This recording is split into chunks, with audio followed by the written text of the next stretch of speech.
Resalut, je refais ma pub parce que je fais de nouveaux trucs comme je disais dans la vidéo juste avant. J'essaie de tourner pour faire écouter un petit peu. Je me suis remis à faire des flûtes en bois, donc sur des natives, en bois, en bambou, en roseau. Là, c'en est une en bambou. Du coup, c'est un bambou qui pousse à 30 km de chez moi que je vais récolter et tout ça. Je l'ai brûlé, après je le vernis, enfin je travaille un petit peu avec mes petites paluches quoi et mes outils à la main. J'aime bien faire des grandes flûtes, donc je pense que les prochaines que vous allez voir, ce sera sur des grands modèles parce que je trouve ça plus joli. Celle-ci est accordée avec la fréquence 432 en sol dièse.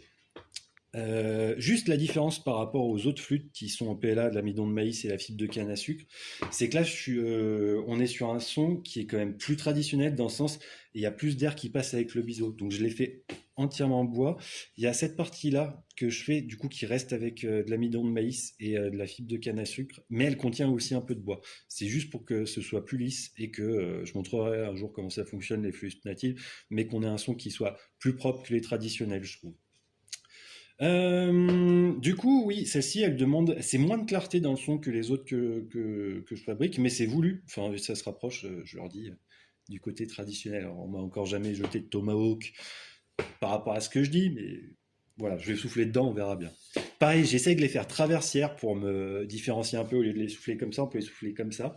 Mais il n'y a pas la galère de mettre sa bouche comme les flûtes traditionnelles au système bohème. C'est vraiment, je la colle et je souffle et il y a un son. Donc voilà, ça permet plus de choses, je trouve, au niveau du son que les autres, avec ce contrôle du volume. Par contre, c'est un peu plus exigeant pour monter dans les aigus. Il faut souffler plus fort que les autres, ça sort directement. Je parle pas très bien français, mais on s'est compris. Allez, je montre, je souffle un coup.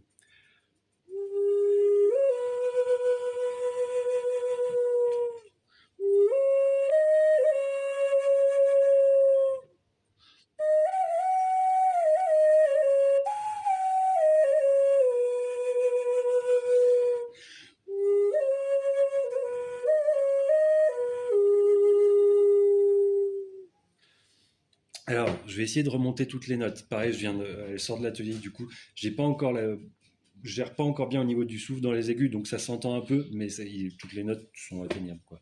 Donc,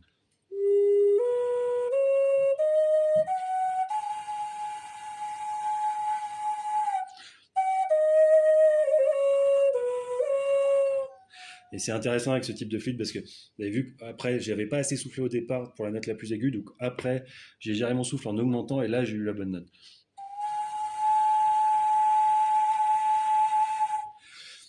Mais ça permet